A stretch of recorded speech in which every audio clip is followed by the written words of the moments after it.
Maintenant je ne sais pas pour toi. Mais mon espoir est en Jésus. Mon espoir est Jésus. Je vais tenir bon. Et j'avoue que si j'ai besoin de guérison, Jésus-Christ est un guérisseur.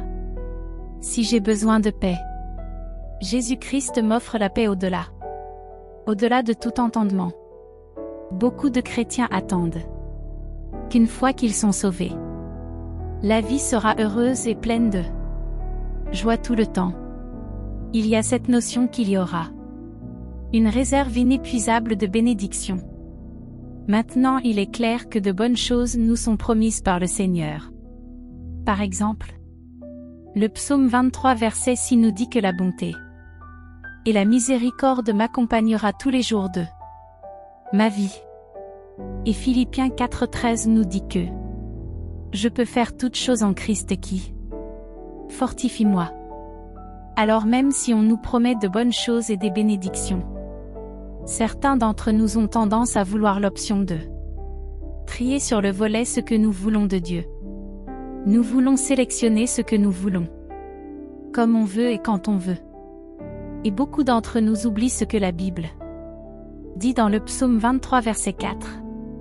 Même si je marche dans la vallée la plus sombre, je ne crains aucun mal car tu es avec moi. Ta verge et ton bâton me réconfortent. Beaucoup d'entre nous oublient que la Bible dans le psaume 34 verset 19 dit que nombreux sont les afflictions des justes, mais les Seigneur délivre-le de tous. Ça me dit que la vie ne va pas être rose tout le temps. Mais je n'aurai pas peur car Dieu est avec moi. Et il me consolera. Me dit que je dois faire face et traverser des vallées sombres. Mais Dieu sera avec moi. Et si vous lisez le psaume 23 verset 5 la Bible dit que tu prépares une table devant moi, en présence de mes ennemis. Tu oins ma tête d'huile, ma coupe déborde. La Bible nous dit que nous allons ont certainement des ennemis. Tout le monde ne sera pas pour toi. Tout le monde t'aimera. Parce que s'il le faisait, si personne ne s'oppose à toi, alors il n'y aurait pas besoin de toi. Préparer une table devant eux. Alors bien que Dieu nous ait donné beaucoup de promesses, promesses de force et de bénédiction, promesses de protection et de provision, ça ne veut pas dire qu'il n'y en aura jamais. Moments où nous ne nous sentirons pas interpellés, mais c'est dans ces moments qu'il faut. Tenons fermement la main de Dieu et augmentons notre foi. Parce que c'est la seule façon dont nous pouvons voir la bonté du Seigneur. Donc si vous vous trouvez dans cette position, où tu as l'impression que ta vie est attaquée, permettre à Jésus d'être celui qui dicte. Comment et quand vivez-vous cette situation? Vous permettre d'être dans le siège du conducteur. Maintenant j'ai commencé ce message en disant beaucoup. Les chrétiens s'attendent à ce que, une fois qu'ils sont sauvés, la vie sera heureux et plein de joie tout le temps. C'est évidemment la mauvaise attente d'avoir. Ce n'est tout simplement pas réaliste. Donc je vous encourage plutôt à attendre quelques défis de la vie. Mais attendez-vous à gagner par la puissance dans le sang de Jésus. Attendez-vous à affronter un Goliath ou deux. Mais attendez-vous aussi à la force et à la puissance de l'Esprit Saint pour te voir à travers. J'espère marcher dans la vallée de l'ombre de la mort. Mais peuple de Dieu, il faut aussi s'attendre au bien. Le berger veillera sur toi. Sa verge et son bâton seront là pour vous apporter du confort. Attendre l'adversité, attendre la fosse au lion. Attendre la mer rouge mais attends que Jésus-Christ te délivre de tout. Situation dans la parole de Dieu. On nous dit qu'il va falloir endurer des épreuves, ressentir de la douleur et rencontrer des déceptions. Pas ce que nous aimons entendre mais penser grec de cette façon.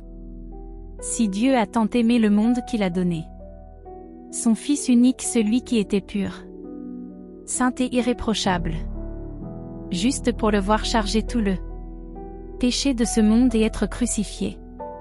Ce n'est pas une expérience douloureuse. Avec tout ce que Jésus a traversé, Persécution, douleur physique et torture. Qui sommes-nous pour dire à Dieu? Pourquoi m'as-tu envoyé cette déception dans ma vie? Pourquoi avez-vous laissé cet événement se produire? Ça m'a fait ressentir de la douleur. Nous devons mettre les choses dans la bonne perspective. Nous suivons le Christ. Nous suivons son exemple. Et nous devons être convaincus que, malgré tout ce qu'il a traversé, à la fin il gagne. Maintenant, parfois, quand les chrétiens éprouvent des épreuves et des ennuis, il peut y avoir une tendance au désespoir pour certains. Ils tombent même dans la dépression. Certains des grands noms de la Bible comme David, Abraham, Moïse a tous souffert d'un certain niveau de déception et profond désespoir. Et à l'homme ou à la femme chrétienne qui écoute aujourd'hui, je veux que tu saches que même si tu n'es pas à l'abri des déceptions, il y a un moyen de remporter la victoire sur angoisse mentale et désespoir émotionnel. Maintenant, alors que je pourrais donner quelque chose comme 5 étapes faciles pour une santé émotionnelle. Été dans des moments difficiles. Laissez-moi plutôt vous dire qu'il y a une seule étape doit être franchie, et cette étape a confiance en Jésus-Christ. Avoir confiance en Jésus-Christ et venir à un endroit où tu dis Seigneur, ma vie est entre tes mains. Et le pensais-tu vraiment? Bien sûr, maintenant quelqu'un pourrait demander comment je fais ça. Et c'est une bonne question. La réponse commence par savoir ce que la Bible enseigne.